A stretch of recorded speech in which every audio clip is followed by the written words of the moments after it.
अगर सभी मत पंथ समान हैं तो संघ कन्वर्जन का विरोध क्यों करता है? एक गुलाबराव महाराज हो गए, उनको भी यही आखिरी वाला प्रश्न पूछा गया था। उन्होंने जो उत्तर दिया वही मैं आपको देता हूं। अगर सभी मतपंथ समान है तो कन्वर्जन का विरोध क्यों, ऐसा पूछा गया तो उन्होंने कहा अगर सभी मतपंथ समान है तो कन्वर्जन की आवश्यकता क्यों।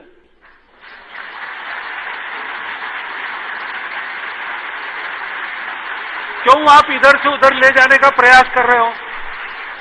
सभी मतपंथ समान है ना, तो जो जिसमें है उसमें वो पूर्णता प्राप्त करेगा, तपस्या करेगा। तो आप उसको फिर भी इधर ला रहे हो तो आपका उद्देश्य उसको अध्यात्म सिखाना नहीं है। भगवान मार्केट में बेचा नहीं जाता, भगवान जबरदस्ती स्वीकार नहीं किया जाता, लेकिन छल बल दल से होता है तो होना ही नहीं चाहिए, क्योंकि उसका उद्देश्य मनुष्य की आध्यात्मिक उन्नति नहीं है, दूसरे कुछ उद्देश्य छपे हैं। आप सब विद्वान लोग हैं, मैं उसका वर्णन क्यों करूं।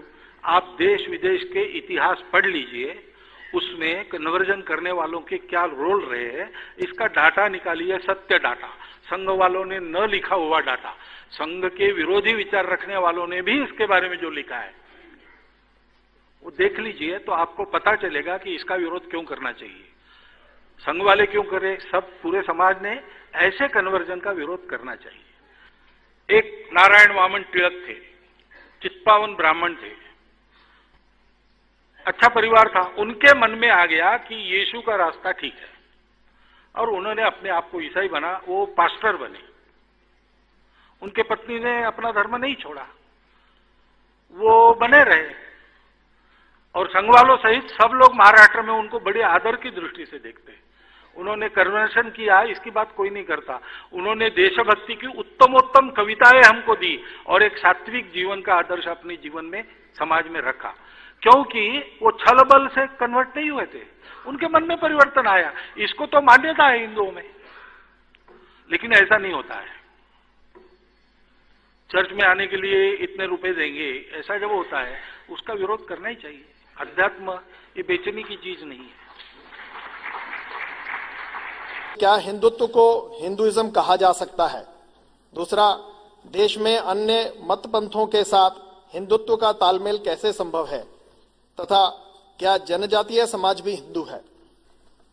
हिंदुत्व, हिंदूनेस, हिंदुइज्म ये गलत शब्द है, क्योंकि इज्म एक बंद चीज मानी जाती है। तो कोई इज्म नहीं है, वो एक प्रक्रिया है जो चलती रहती है। गांधी जी ने कहा है कि सत्य की अनवरत खोज का नाम हिंदुत्व है। राधा कृष्ण जी का एक बहुत सुंदर कोट है, मेरे पास नहीं है इसलिए मैं नहीं बताऊंगा, लेकिन एक उसका चरण है कि हिंदुत्व ये प्रोसेस है, सतत चलने वाली प्रक्रिया है, मोस्ट डायनामिक है और उसमें सबका योगदान है जो भारत में हो गए विचारक। इसलिए हिंदुत्व को हिंदुइज्म नहीं कहना चाहिए, ऐसा मेरा मत है। और अन्य मतपंथों के साथ तालमेल कर सकने वाली एकमात्र विचारधारा ये भारत की विचारधारा है, हिंदुत्व की विचारधारा है, क्योंकि तालमेल का आधार मूल एकत्व। प्रकार विविध है और विविध होना अवश्यंभावी है, क्योंकि प्रकृति विविधता को लेकर चलती है। विविधता ये भेद नहीं है, विविधता ये साजा सज्जा है, प्रकृति का श्रृंगार है। ऐसा संदेश देने वाला और एकमात्र देश हमारा देश है, और इसलिए हिंदुत्व ही है जो सबके तालमेल का आधार बन सकता है। जनजातीय समाज भी हिंदू है। कल मैंने जिस राष्ट्रीयता का वर्णन किया, हमारी कल्पना का, उस अर्थ में जनजातीय समाज भी हिंदू समाज ही है। भारत में रहने वाले सब लोग हिंदू ही है, पहचान की दृष्टि से, राष्ट्रीयता की दृष्टि से। मैं तो कहता हूं कि भारत की ये जो प्राचीन विचारधारा अब तक चली आ रही और अन्यान्य रूपों में सर्वत्र प्रकट हो गई है, उन रूपों में इतनी विविधता है कि कई रूप एक दूसरे के विरोधी भी लगते हैं, लेकिन वो एक समान मूल्यबोध लेकर चलने वाली विचारधारा है। उस मूल्यबोध का प्रारंभ हमारे जनजातियों के बंधुओं के जीवन से और कृषकों के जीवन से प्रारंभ हुआ है। तो इस अर्थ में तो ये हमारे पूर्वज है,